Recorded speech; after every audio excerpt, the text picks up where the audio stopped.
Salam sigap dan shalom. Renungan kita pada hari ini, Jumat 16 April 2021, berjudul Mengubah Kekasaran Kita kepada Kehalusan. Ayat intinya terdapat di dalam Roma 12 ayat 9. Hendaklah kasih itu jangan pura-pura, jauhilah yang jahat dan lakukanlah yang baik.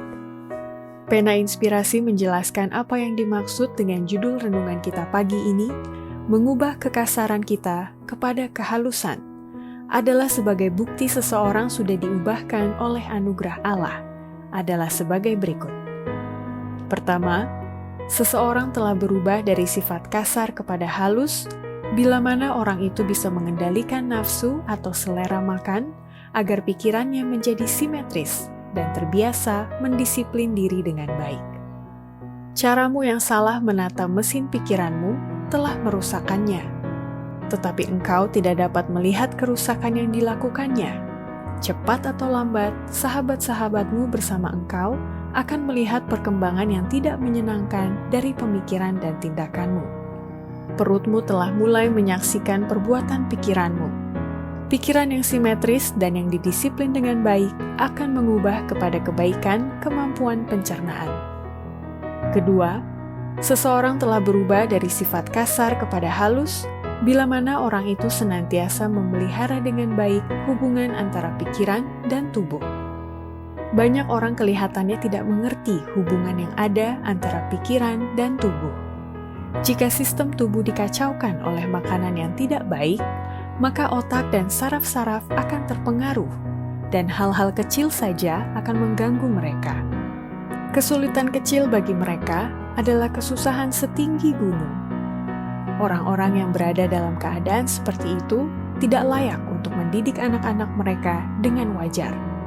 Kehidupan mereka ditandai dengan keterlaluan, kadang-kadang sangat memanjakan diri, pada waktu yang lain sangat keras, mencela masalah kecil yang tidak masuk perhatian.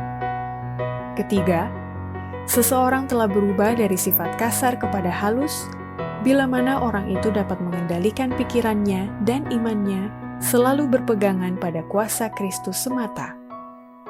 Penggoda tidak pernah bisa memaksa kita untuk berbuat jahat. Ia tidak bisa mengendalikan pikiran, kecuali pikiran itu telah diserahkan kepada pengendaliannya. Kehendak harus diserahkan. Iman harus melepaskan pegangannya dari Kristus sebelum setan bisa menjalankan kuasanya atas kita. Tetapi setiap keinginan dosa yang kita kasihi memberikan tempat berpijak kepadanya. Setiap hal di mana kita gagal memenuhi standar ilahi adalah pintu terbuka baginya, oleh mana ia bisa masuk untuk mencobai dan membinasakan kita. Dan setiap kegagalan atau kekalahan kita memberikan kesempatan baginya untuk mencela Kristus. Keempat, seseorang telah berubah dari sifat kasar kepada halus, bila mana orang itu telah merubah pola berpikirnya dan pemikirannya yang selalu diisi dengan kata-kata dan tabiat Kristus sebagai pokok pemikirannya dalam kehidupan sehari-hari. Bila mana pikiran dibiarkan lama-lama tinggal hanya pada perkara-perkara duniawi, adalah masalah yang sulit untuk mengubah kebiasaan berpikir.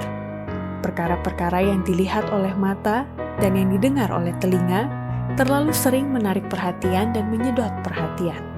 Tetapi jika kita memasuki kota Allah dan memandang kepada Yesus dan kemuliaannya, maka di sini kita harus terbiasa memandang Dia dengan mata iman.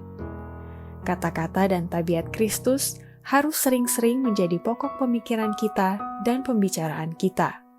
Dan setiap hari, sebagian waktu kita harus kita gunakan untuk merenungkan dalam doa yang tekun tema-tema kudus ini. Demikianlah renungan kita pada hari ini, kiranya Tuhan memberkati kita semua.